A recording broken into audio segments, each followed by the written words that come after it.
todos los que fueron trasladados a ese lugar tienen antecedentes delincuenciales ya comprobados por las autoridades.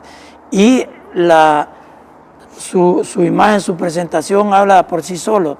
El ministro de la Defensa Nacional, vicealmirante René Francis Merino Monroy, en la entrevista a AM, manifestó que la estrategia de seguridad del presidente Nayib Bukele ha sido la mejor y muy exitosa. Nosotros hemos visto los niveles que hay dentro de las pandillas y en ese lugar se han llevado de los primeros 2000 solo de homeboys hacia arriba. Es decir, el homeboy es el miembro de la pandilla que ya antes ellos le daban, ya tenía un salario, o sea que a diario le asignaban un salario y que ya habían sido brincados, lo que ellos le llaman brincados, es decir, ya tenían un juramento y para llegar a eso tenían que haber asesinado, ya tenían que haber matado a más de una persona.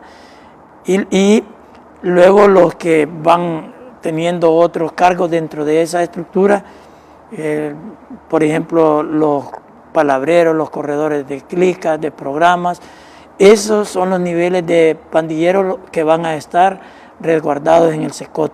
Esos son de los primeros 2000 que han sido trasladados a ese lugar. Allí no hay ninguna persona que sea solo colaborador de las pandillas, aunque ya sabemos que hay también dentro de los colaboradores diferentes niveles de participación en los crímenes.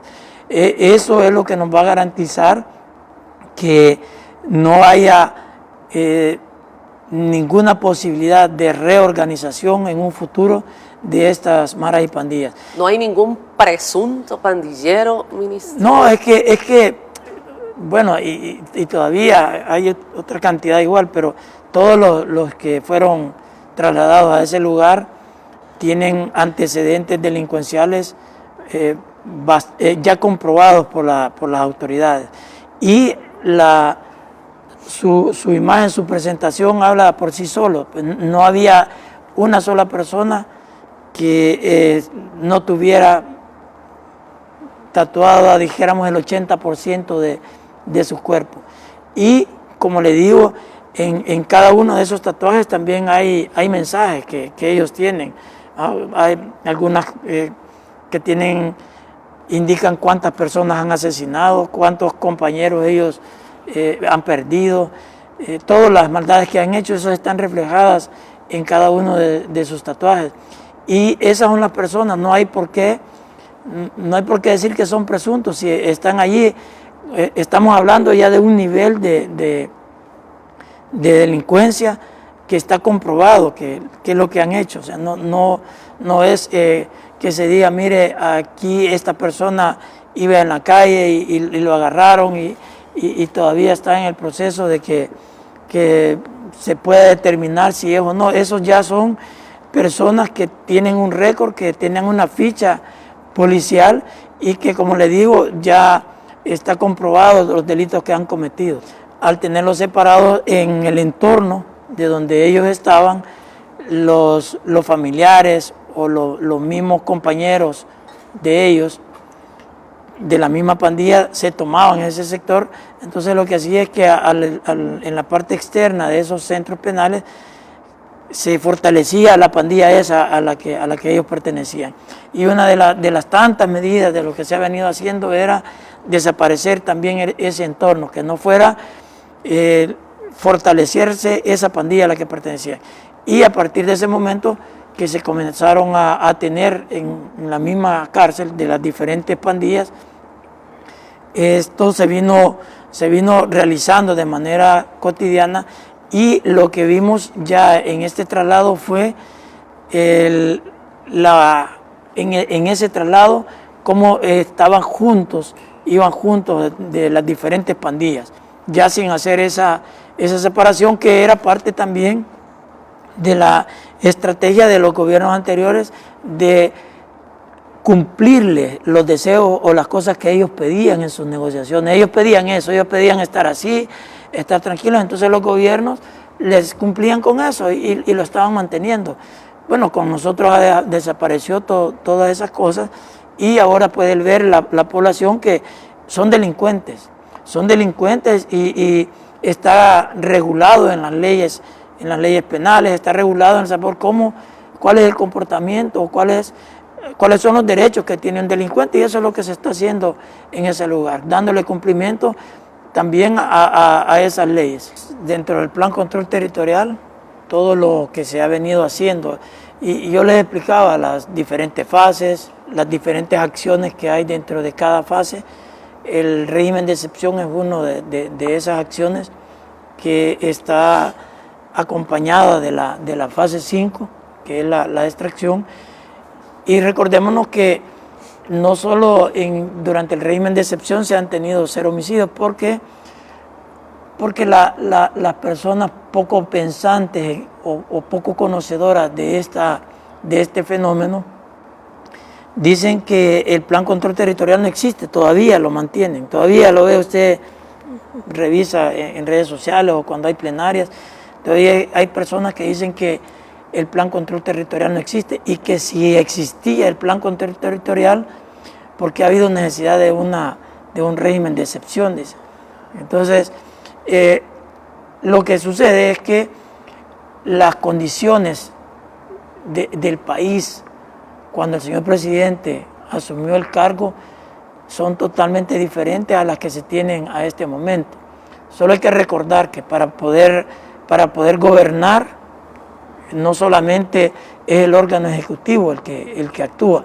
¿Y qué es lo que sucedía al principio? Una asamblea legislativa totalmente a favor de la delincuencia, totalmente a favor de seguir haciendo lo mismo de siempre, ¿no?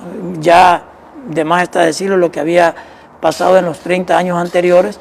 Entonces, esa asamblea que se oponía a todo, que no le permitía al señor presidente desarrollar su plan como tal, y a pesar de eso, que se fue implementando el Plan Control Territorial, se fueron obteniendo resultados positivos, y eso es lo que motivó a la gente, le generó una esperanza a la población de que algo mejor venía y que había que darle el apoyo, el voto de confianza al señor presidente para que desarrollara su plan. La población se lo fue dando, y en la medida que le fueron dando esa confianza al señor presidente, ese respaldo, se pudo venir desarrollando toda la planificación del Plan Control Territorial. Entonces, hablando en los días con 0 homicidios, en toda la gestión del señor presidente van 312 días con 0 homicidios. De esos 312 días con 0 homicidios, 204 se han registrado durante los 339 días del régimen de excepción.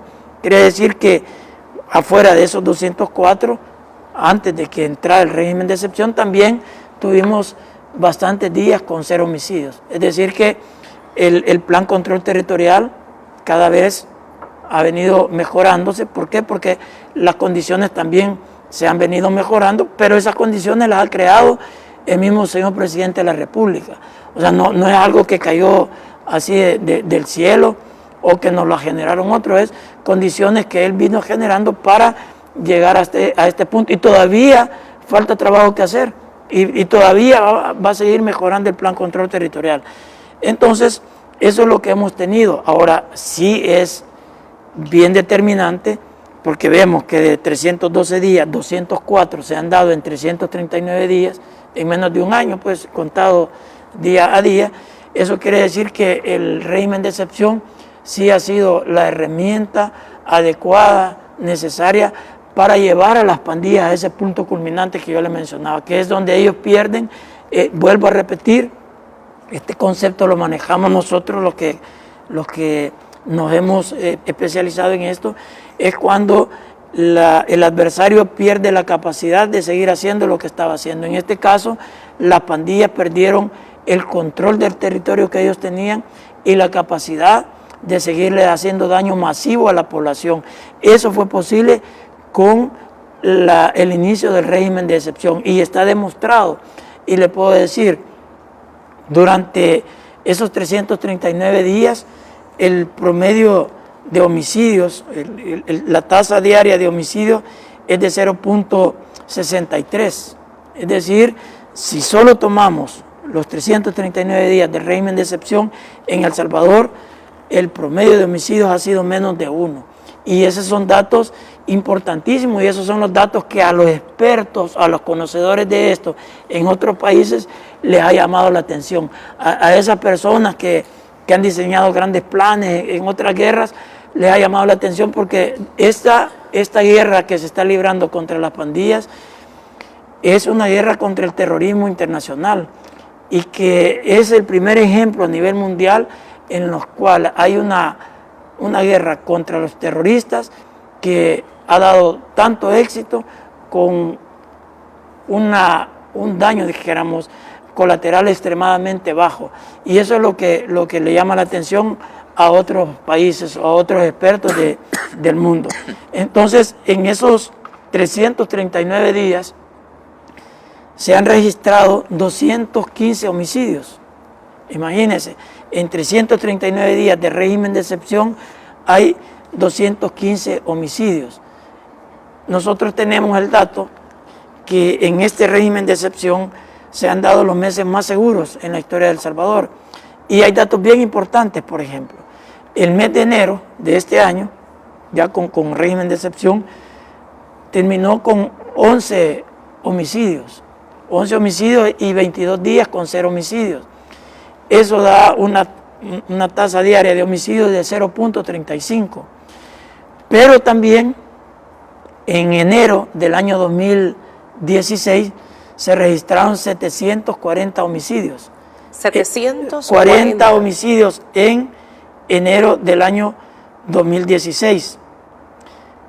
Eso, en datos, en números, nos da que nosotros ya dijimos, tuvimos en enero del año 2023 el promedio de homicidios diarios de 0.35, ni siquiera la mitad. Y en enero del año 2016 la tasa fue de 23.87 homicidios diarios. Es decir, son datos que pues a cualquier persona le llaman a la atención si está tratando de resolver un problema tan grave como el que teníamos en El Salvador. Entonces, con esto lo que se demuestra es que la estrategia de seguridad del señor presidente Nayib Bukele ha sido la mejor estrategia. Incluso el mismo señor presidente ha estado colocando unos tweets donde menciona que es quizás en la historia de la humanidad no se había dado un fenómeno tan exitoso como el que se está teniendo acá en El Salvador, de la humanidad entera. No solamente estamos hablando de lo que se está haciendo acá, y que personas desconocedoras de este tema traten de decir que esto no existe, lo que hace es generarle en la población un repudio más hacia ellos mismos. ¿Por qué? Porque la población honrada y trabajadora, la que sí estuvo sufriendo el embate de la delincuencia, que ahora por primera vez en su vida han experimentado esa libertad, esa paz que nunca la habían conocido anteriormente. Y por lo tanto hay un respaldo de la población hacia el señor presidente de la República y hacia las instituciones que estamos conformando el Gabinete de Seguridad. Síguenos en Mágico TV y activa la campanita de notificaciones.